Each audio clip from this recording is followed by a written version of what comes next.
Hello, bachcho. Let's read the question. The question says, in which of the following situations does the list of numbers involved make an arithmetic progression and why?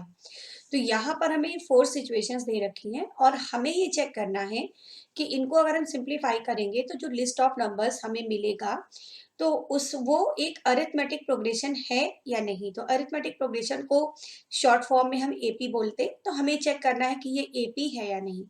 तो पहले discuss कर लेते हैं कि कोई भी list of numbers है, अगर वो एपी है तो उसके लिए क्या कंडीशन होनी चाहिए। तो सपोज हमारे पास अगर कुछ नंबर्स हमें दे रखे हैं इस टाइप से A1, A2, A3, A4, okay. First term A1 है, सेकेंड टर्म A2 है, third term A3, fourth term A4 and so on, okay. हमें चेक करना है कि ये एपी है या नहीं। तो एपी के लिए क्या होता है कि किन्हीं भी दो कंसेक्यूटिव टर्म्स का जो डिफरेंस होता है उसे हम कॉमन डिफरेंस कहते हैं और वो difference through out the AP same होता है। तो यहाँ पर हम चेक करने के लिए भी यही कॉन्सेप्ट यूज करेंगे। मीन्स हम निकालेंगे A2 minus A1, A3 minus A2, A4 minus A3 और इस तरह आगे और भी डिफरेंसेस होंगे। अगर ये सारे डिफरेंसेस सेम हैं तो हम कह देंगे कि ये एक एपी है। This is an AP. अगर ये सारे डिफरेंसेस सेम है तो अब सारे डिफरेंसेस तो फाइंड करना पॉसिबल नहीं है। हम स्टार्टिंग के 3 टर्म्स से चेक कर लेंगे, दो दो का डिफरेंस लेकर कि वो एपी है या नहीं। तो फर्स्ट पार्ट से स्टार्ट करते हैं। The taxi fare after each kilometre when the fair is ₹15 for the first kilometre and ₹8 for each additional kilometre. तो 1 किलोमीटर के लिए जो फेयर है वो तो 15 रुपीज हो जाएगा, okay. So fair for 1 kilometre कितना हो जाएगा 15 रुपीज, क्योंकि पहला वाला जो किलोमीटर है उसके लिए ₹15 है। और 2 किलोमीटर के लिए कितना हो जाएगा फेयर फॉर 2 किलोमीटर। तो 15 रुपीज तो वो देगा ही फर्स्ट किलोमीटर के लिए, सेकेंड किलोमीटर के लिए 8 रुपीज देगा, ओके। तो ये हो जाएगा 23 रुपीज। इसी तरह से फेयर फॉर 3 किलोमीटर। 3 किलोमीटर के लिए क्या है, 2 किलोमीटर्स में वो 23 रुपीज दे चुका है, अब 8 रुपीज और देगा तो 31 रुपीज हो जाएंगे। इसी तरह से हम आगे और भी निकाल सकते हैं।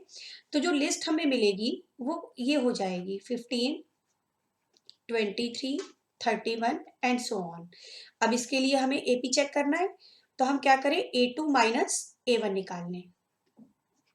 मीन्स 23 माइनस 15 ये आ जाएगा 8 और A3 माइनस A2 निकाल लें।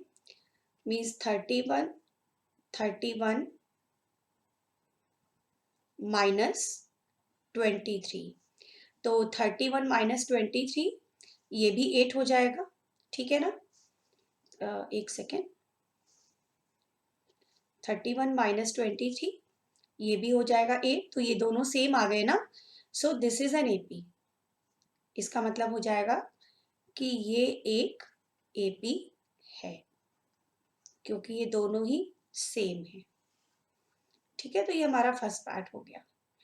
अब आ जाते हैं सेकेंड पार्ट में। सेकेंड पार्ट है the amount of air present in a cylinder when a vacuum pump removes 1/4 of the air remaining in the cylinder at a time।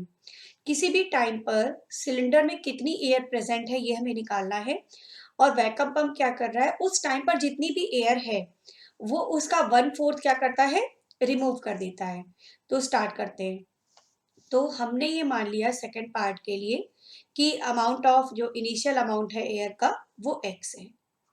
Late initial amount कितना है x। अब 1/4 air remove कर देगा 1/4, तो कितना amount रह जाएगा। तो after removing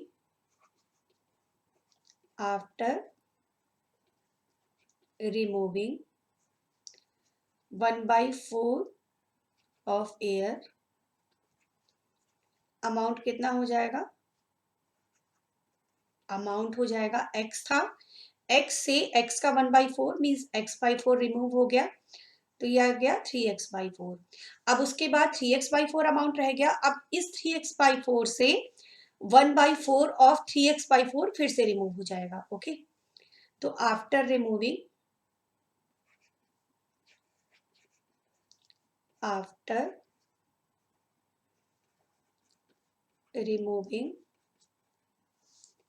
again after removing फिर से वही काम हो रहा है ना, 1/4 ऑफ एयर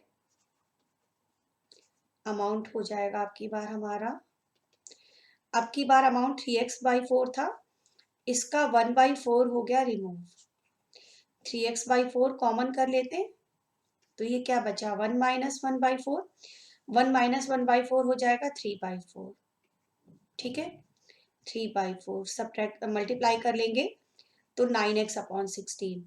तो अमाउंट पहले x था, फिर 3x/4 हुआ, फिर 9x/16 हुआ। अब इनका डिफरेंस हम चेक कर लेते हैं।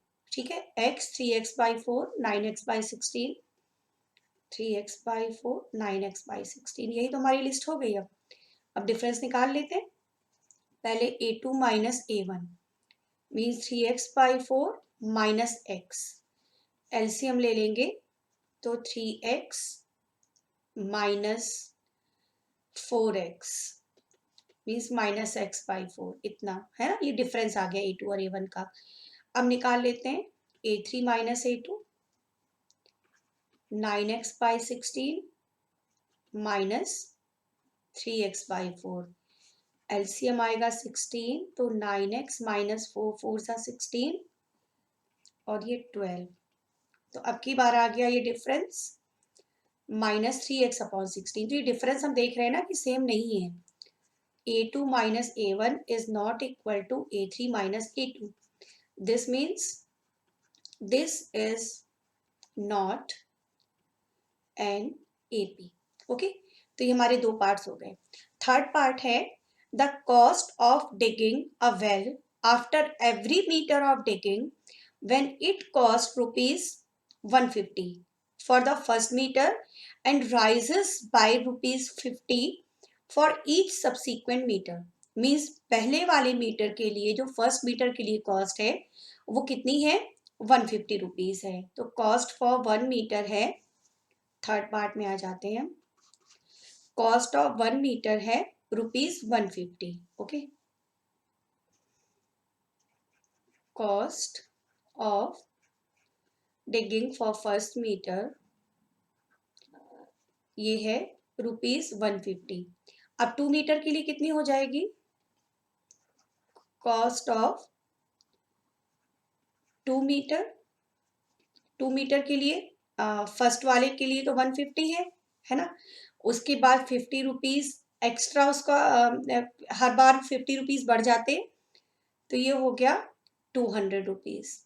इसी तरह cost of digging for 3 metre, 3 metre के लिए कितना हो जाएगा, 200 प्लस 50 मीन्स ₹250। ठीक है, तो अब इससे हम बना लेते हैं एपी 150 200 250 एंड सो ऑन। अब डिफरेंस निकाल लेते हैं, a3 minus a2 means 250 minus 200, ये आ गया 50। ओके, और अगर a2 माइनस a1 निकालेंगे दिस इज अगेन ₹50। ठीक है, तो ये तो दोनों सेम आ गए, जब सेम आ गए तो ये एपी हो जाएगी। Okay, so a3 minus a2 equal to a2 minus a1. This means this is an AP. अब आ जाते हैं फोर्थ पार्ट में। फोर्थ पार्ट है the amount of money in the account every year when ₹10,000 is deposited at compound interest at 8% per annum. तो यहाँ पर compound interest लग रहा है और इनिशियल अमाउंट कितना है, 10,000 है। इनिशियल अमाउंट है ₹10,000। तो पहले तो हम 1 साल के बाद आफ्टर 1 ईयर कितना इंटरेस्ट है ये निकाल लेंगे। उसके लिए फॉर्मूला अप्लाई होगा सिंपल इंटरेस्ट का। सिंपल इंटरेस्ट होता है पी आर टी अपॉन 100। यहाँ पी होता है प्रिंसिपल या इनिशियल अमाउंट जो दे रखा है यहाँ पर, आर होता है रेट ऑफ इंटरेस्ट, ओके, और टी होता है टाइम ड्यूरेशन। तो पहले तो हम निकालेंगे कि 1 साल के बाद कितना इंटरेस्ट हो गया। इंटरेस्ट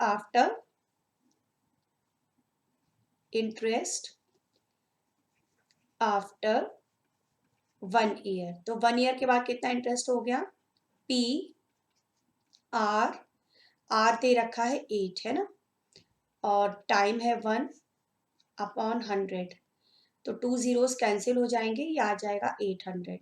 तो अमाउंट आफ्टर 1 ईयर कितना हो गया, देन अमाउंट आफ्टर 1 ईयर 10,000 था पहले, 800 और बढ़ जाएगा, सो दिस इज 10,800। तो ये 1 साल के बाद इतना अमाउंट हो गया। अब सिंपल इंटरेस्ट का कंपाउंड इंटरेस्ट मीन्स कि 1 ईयर आफ्टर जितना अमाउंट हो गया है टोटल हमारा, ये जो आया है 10,800 रुपीज, इस पर फिर से इंटरेस्ट लगेगा नेक्स्ट ईयर में। तो अब हम निकालेंगे interest after interest for second year. Okay, second year का इंटरेस्ट कितना है, इंटरेस्ट फॉर सेकेंड ईयर। तो अब प्रिंसिपल या इनिशियल अमाउंट की जगह ये 10,800 ले लेंगे हम। 800 इंटू 8 इंटू 1 अपॉन 100, जीरो तो कैंसिल हो जाएंगे, ये आ गया 864। तो अब निकाल लेंगे कि 2 साल के बाद कितना अमाउंट हो गया, amount after 2 year, amount after 2 year. तो अभी हमारा क्या था, 10,800 था, अब उसमें 864 और मिल जाएगा, है ना। 800 में 864 और ऐड हो गया, तो ये हो गया 11,664। एक सेकंड में जरा कैलकुलेशन यहाँ चेक कर लूँ, ठीक है, इतना हो गया आफ्टर 2 ईयर अमाउंट। तो अमाउंट हमारे पास कौन कौन से आ गए, इनिशियल ये था, फिर आफ्टर 1 ईयर हो गया 10,800, और आफ्टर 2 ईयर इतना हो गया। अब इनमें डिफरेंस निकाल कर देख लेते हैं, है ना। तो लिस्ट हमारी ये बन जाएगी 10,000, 10,800, फिर है 11,664। ओके, और ऐसे आगे और भी अमाउंट आते जाएंगे। तो ये लिस्ट हो गई। अब इस लिस्ट के लिए हम चेक करेंगे कि कितना डिफरेंस किन्हीं भी दो कंसेक्यूटिव टर्म्स के बीच का ना। अब ये डिफरेंस देख लेंगे। तो पहले हम निकाल लेते A2 माइनस A1, ये A2 हो गया, ये A1 हो गया, ये डिफरेंस कितना आ गया 800। ठीक है, अब निकाल लेते हैं A3 minus A2, means 11,664 minus 10,800। तो ये कितना आ जाएगा 4। एक सेकेंड, ये डिफरेंस वही तो होगा ना जो भी हमने निकाला, 864 होना चाहिए ना, 10,800, हाँ, तो ये 4 आ जाएगा, 6 और 16 माइनस 8, 8। तो ये डिफरेंस आ गया 864। ये दोनों डिफरेंसेस देखिए अलग अलग है ना, A2 minus A1 is not equal to A3 minus A2, means ये जो अमाउंट है हर साल के बाद ये AP फॉर्म नहीं कर रहा है, so this is not AP. So this is your answer. Hope you understand it well. Thank you.